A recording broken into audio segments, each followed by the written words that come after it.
इधर देखो,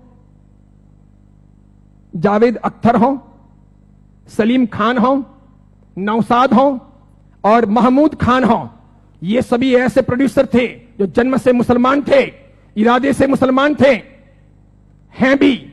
इसके सिवाय अन्य अन्य आए और इन लोगों को अपनी फिल्में चलानी थी। इन लोगों ने एक तौर तरीका चलाया कि मुसलमान होने के नाते हिंदुत्व का समर्थन कर नहीं सकते और हिंदू देवी देवताओं को अपने को भ्रष्ट बताना है।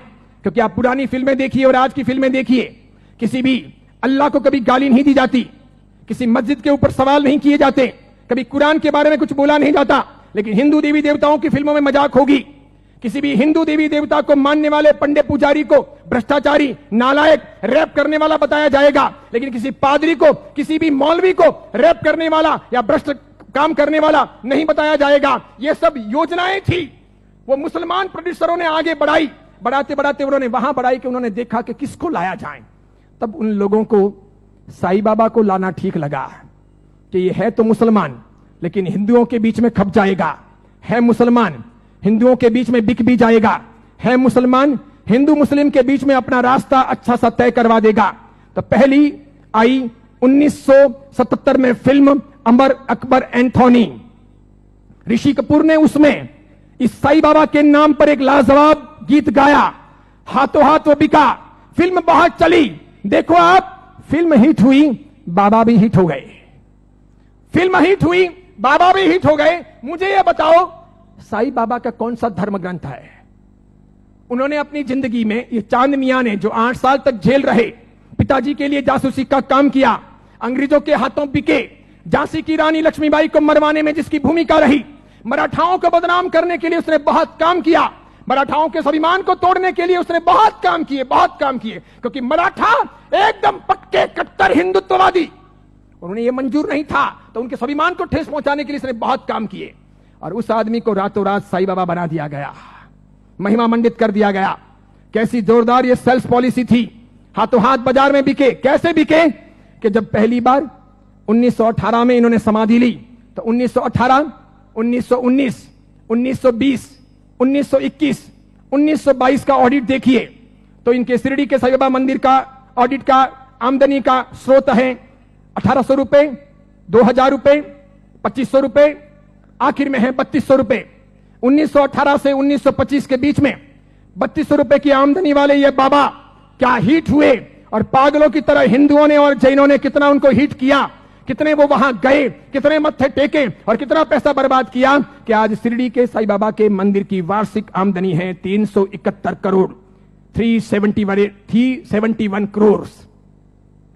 वहां मुसलमान जाने वाले 5% भी नहीं, वहां जाने वाले मुसलमान 5% भी नहीं, और जाने वाले हिंदू और जैन 95%, पैसे खर्च करने वाले अधिकांश 95%।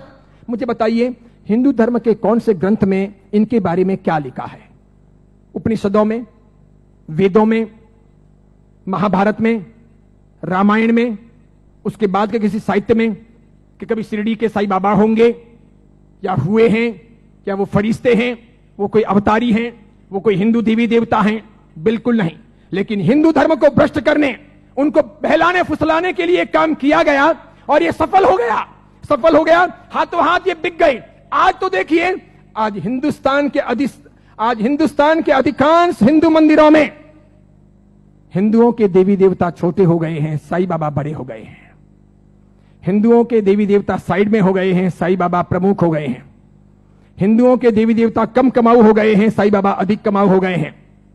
जिसको भी अपनी दुकानदारी चलानी हो और भगवानों के नाम पर, देवी देवताओं के नाम पर पैसा कमाना हो, साईं बाबा की मूर्ति ला दो, आप भी प्रयोग कर सकते हो। दुकान बराबर नहीं चलती हो तो दुकान के बाहर बिठा दो, धनाधन उसका गल्ला अच्छा चलेगा, आपकी दुकान के गल्ले से भी अच्छा। बस ऐसी बात हो गई। चमत्कारों के तौर पर मुझे बताइए कि उन्होंने क्या किया, उनसे क्या हुआ? बताइए कि शिरडी जाने वाले सभी लोग अमीर हुए, सभी की गरीबी दूर हो गई, सब लखपति करोड़पति हुए, अरबपति हुए? क्या सभी के दुख दूर हो गए? जो जो वहां गए और हर साल जाते हैं, क्या वो बीमार नहीं पड़ते? क्या उनके घर में बाल बच्चे बराबर पैदा होते हैं, वे वांझिए नहीं रहते? क्या उनके वहां पर किसी का एक्सीडेंट नहीं होता, दुर्घटना नहीं होती? क्या शिरडी जाते हैं और मानते हैं उनके सब ख्वाब पूरे होते हैं? बताइए मुझे। और दूसरी बात, एक जैन परंपरा में जन्म लेकर, अरिहंत को मानकर, सुदेव सुगुरु सुधर्म के आधार पर चलकर आपको कौन सा दुख हुआ, कौन सी भीख मांगनी पड़ी, कौन सी तकलीफें हुई। अरे मजारों पर जाकर अगर बीमारियां दूर हो सकती थी, कब्रिस्तानों पर जाकर अगर बीमारियों से हम मुक्त हो सकते थे, या शिरडी के साईं बाबा के वहां पर मत्था टेक करके हम अपने रोगों से मुक्त हो सकते थे, तो फिर बड़े बड़े अस्पतालों के निर्माण की आवश्यकता क्या थी।